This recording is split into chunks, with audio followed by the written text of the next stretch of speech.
Bonsoir à tous.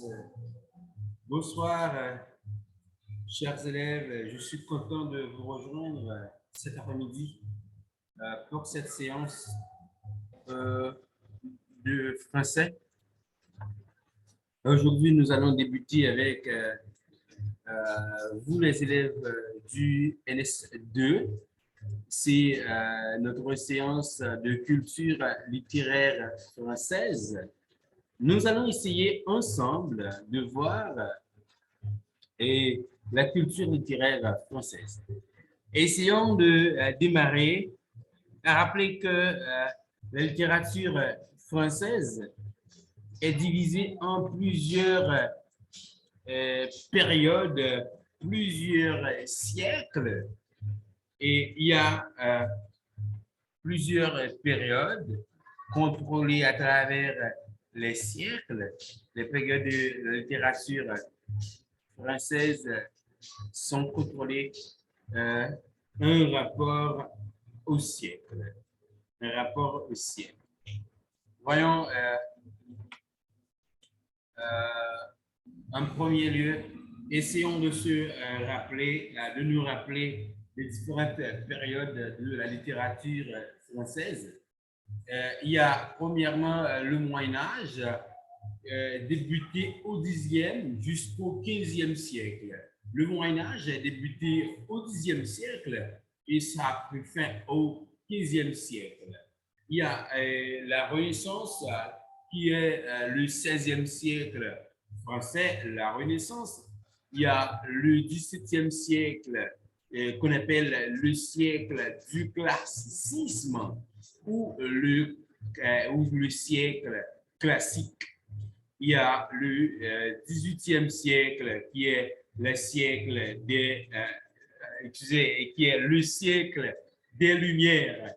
Et en tout dernier lieu, il y a le siècle, la littérature moderne qui débute à partir du 19e, 20e et siècle à continuer.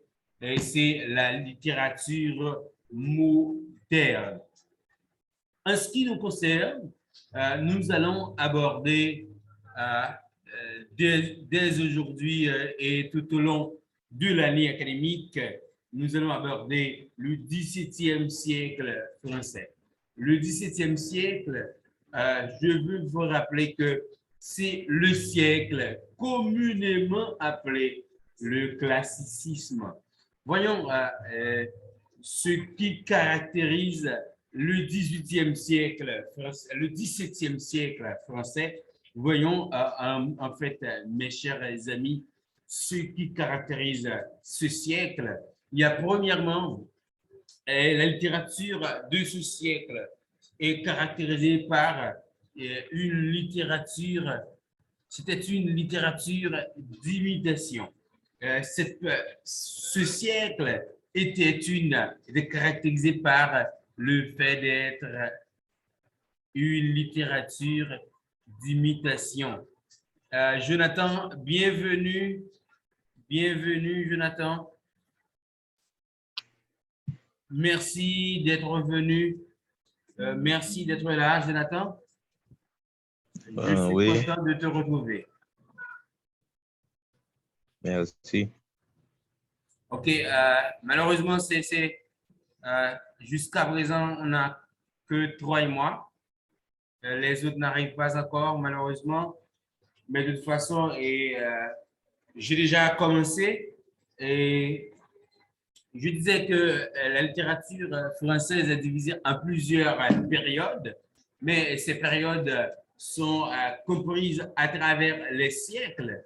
Il y a premièrement le Moyen-Âge qui débutait au Xe jusqu'au XVe siècle, c'est-à-dire après Jésus. Il y a le XVIe siècle qui est le siècle de la Renaissance. Il y a le XVIIe siècle qui est le siècle du classicisme ou le siècle classique. Il y a le XVIIIe siècle qui est le siècle des Lumières et en tout dernier lieu, il y a la littérature moderne. Et ce qui nous intéresse, c'est le XVIIe siècle, qui est la littérature et la littérature classique ou le siècle classique. Et généralement, on l'appelle le classicisme. Et essayons de voir ce qui caractérise cette période littéraire, ce siècle littéraire. Premièrement, on dit que la littérature du XVIIe siècle, Samuel est en train de nous rejoindre. Samuel est en train de nous rejoindre. Et la littérature du XVIIe siècle était une. Merci Samuel, merci de nous rejoindre. Je te souhaite la plus cordiale bienvenue. J'espère que tu puisses avoir la possibilité de suivre tout le reste du cours. Ça va, Samuel? Oui, ça va. OK, merci. Et oui, et on essaie de continuer. Le classicisme, c'est une période datée au XVIIe siècle. C'est la période du XVIIe siècle en France. Voyons ce qui caractérise ce siècle. Premièrement, la littérature de ce siècle était une littérature d'imitation. Et à rappeler que avant le XVIIe siècle, c'était le XVIe siècle, et ce siècle, c'était le siècle de la Renaissance. Et durant ce siècle, les écrivains essayaient d'imiter les anciens, c'est-à-dire les écrivains gréco-romains. C'est-à-dire, on essaie d'imiter, de reproduire la littérature gréco-romaine, oui, les littératures gréco-romaines. Au XVIIe siècle, rappelez, on ne peut pas avoir une rupture totale d'un siècle à un autre. Il y aura toujours de transition. Il y aura toujours un moyen, une période de transition. Et c'est ainsi que le XVIIe siècle a continué à imiter les textes, encore la littérature gréco-romaine, mais à condition, on essaie de s'inspirer de l'Antiquité. On n'essaie pas d'imiter de manière aveugle l'Antiquité, mais on essaie de s'inspirer, de prendre certaines choses de l'Antiquité et de présenter certaines originalités.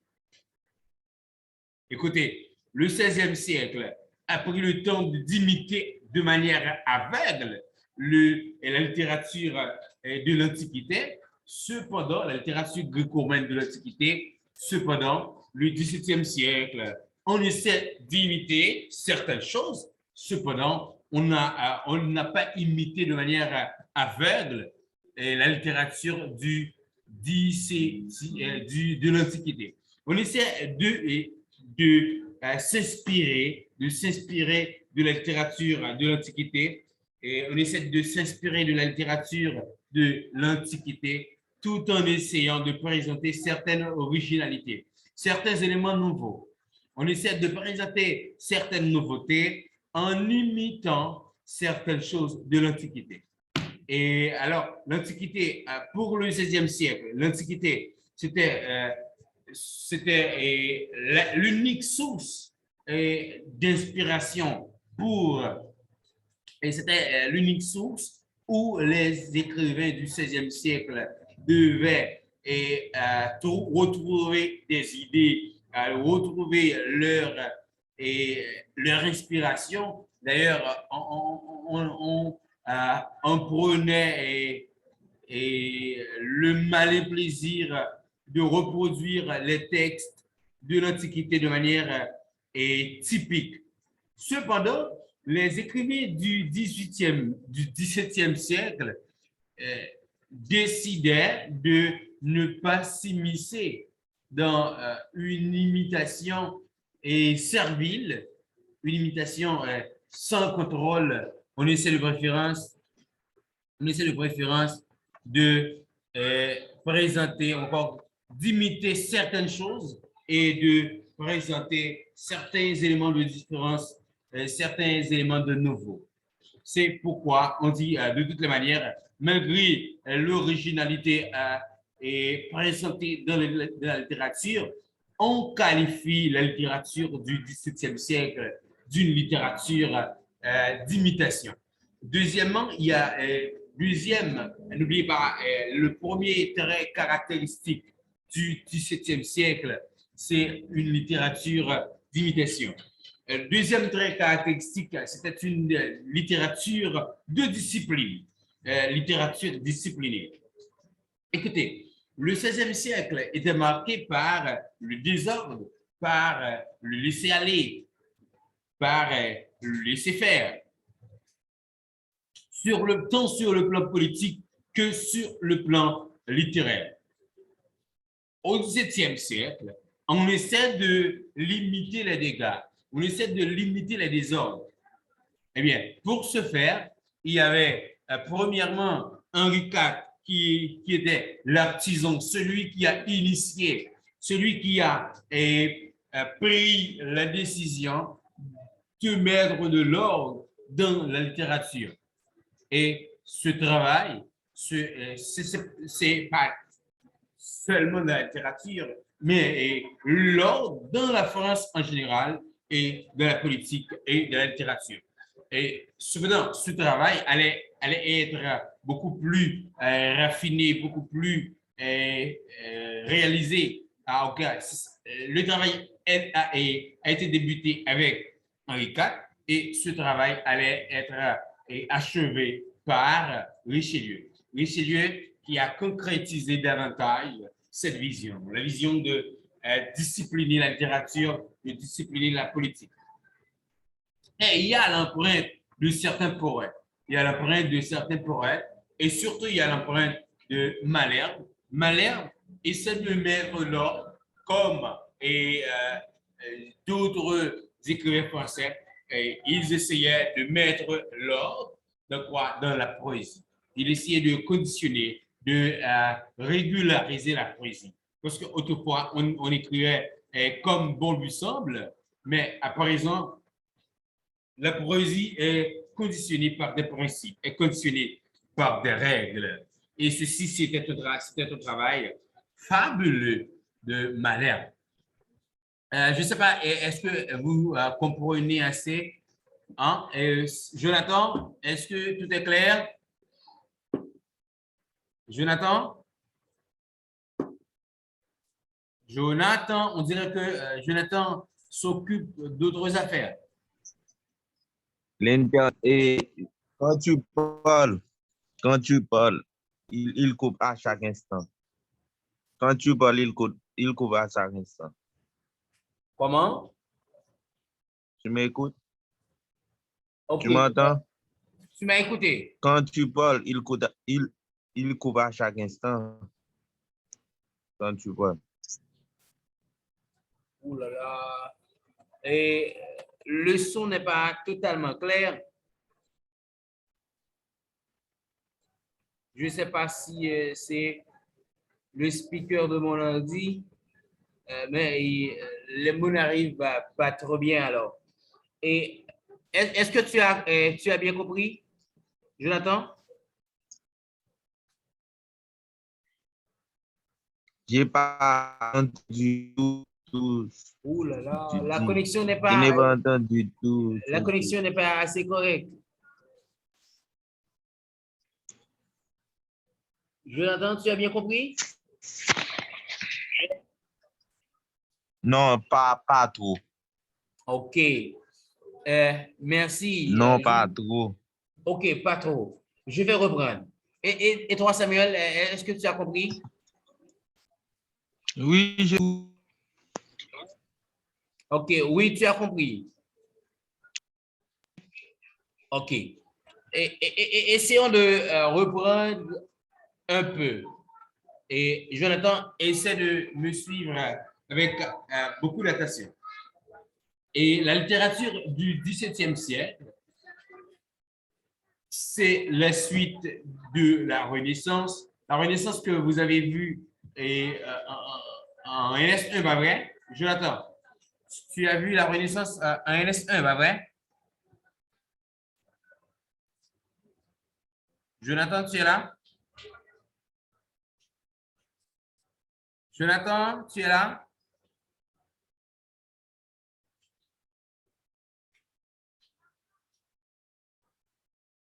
Jonathan. Samuel, tu es là? Oui, oui, oui, OK, Jonathan, tu es là. Est-ce que tu as vu la Renaissance oui, en NS1? Ah, la réponse est oui, pas oui, vrai? bien sûr. OK, merci. OK, Oui, OK. Essayons de continuer. Le 17e siècle, c'est le siècle qui suit la Renaissance, c'est-à-dire le 16e siècle. C'est un siècle où l'on essaie de marquer une certaine rupture avec le 16e siècle. On constatait qu'il y avait certaines choses qui ne fonctionnaient pas assez bien.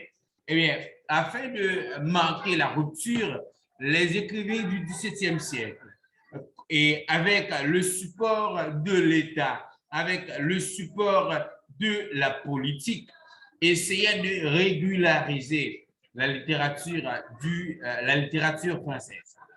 Et malgré tout, on dit que cette littérature, à savoir la littérature du XVIIe siècle, était de toute manière une littérature d'imitation. Pourquoi disons que c'était une littérature d'imitation? C'est parce que on essaie de se retirer de l'imitation servile, mais on n'arrive pas vraiment à se retirer de l'imitation. On essaie de ne pas imiter de manière aveuglée les écrivains de l'Antiquité grecque et romaine, mais on essaie de toute façon de limiter les imitations. Et étant donné dans la littérature gréco-romaine qui a grandement influencé la littérature française, et la littérature gréco-romaine a fortement influencé la littérature française, à tel point que les écrivains du XVIe siècle se laissaient emporter par l'envie de l'imitation. Ils imitent de manière servile, de manière aveuglée les écrivains gréco-romains. Mais au XVIIe siècle, on voulait faire une rupture, mais on n'a pas arrivé à se dépasser de l'imitation. On a imité la littérature gréco-romaine, mais on a ajouté dans l'imitation une certaine originalité. Ce que les philosophes du XVIe siècle n'arrivaient pas à faire. Les écrivains du XVIe siècle n'arrivaient pas à se délimiter de l'imitation. Cependant, le XVIIe siècle arrive à se délimiter de l'imitation, et arrive à se limiter de l'imitation, mais il y avait de toute façon l'empreinte de l'imitation. Il y avait une sorte d'imitation. C'est-à-dire, on essaie de toute façon de reproduire certaines œuvres tout en insérant certains traits d'originalité. Malgré la présence d'une certaine originalité, la présence d'une certaine sincérité exprimée par les écrivains du XVIIe siècle, on ne pardonne pas ces écrivains, on les condamne comme imitateurs. On les juge comme imitateurs parce qu'ils avaient imité de toute façon les littératures gréco-romaines. Jonathan, à ce niveau, est-ce que tout va plus ou moins bien? Au niveau de la littérature d'imitation, Jonathan, est-ce que c'est plus ou moins clair? Un peu. Un peu clair. C'est ça la réponse, pas vrai? Oui. OK. Et, Oui. OK, merci. On dit que c'était une littérature d'imitation parce qu'il y avait une certaine imitation. On essaie de recopier ce que les écrivains de l'Antiquité grecque et romaine avaient laissé comme écrit, avaient laissé comme œuvre. Mais écoutez, et vous, Jonathan, tu voulais dire quelque chose, pas vrai? Ah, Non. OK, merci. Bien. Et la littérature du 16e siècle n'était pas marquée seulement par l'imitation, mais cette littérature était aussi marquée par le désordre. Le désordre, il y avait des écrivains qui effectuent ce qu'ils veulent, ce qui leur semble bon, ce qui leur semble juste, en dehors des principes, en dehors des règles. C'est pourquoi la littérature du XVIIe siècle, au XVIIe siècle, on voulait ordonner, discipliner la littérature française. Afin de limiter les dégâts, ou encore afin de discipliner la littérature, on a vu un nommé Henri IV. Henri IV, c'était l'un des dignitaires du pouvoir politique. Et Henri IV allait entreprendre des démarches afin de limiter les dégâts sur le plan politique. Parce que le désordre régnait tant sur le plan politique que sur le plan littéraire. Et parlant du plan littéraire, on peut dire sur le plan culturel. Parce que la littérature, c'est un élément important, mais un élément important de la culture. La culture englobe la littérature et comme d'autres domaines comme la musique et tant d'autres, la peinture, etc. Et c'est-à-dire la littérature, c'est un élément de la culture. Et oh là là, je m'excuse.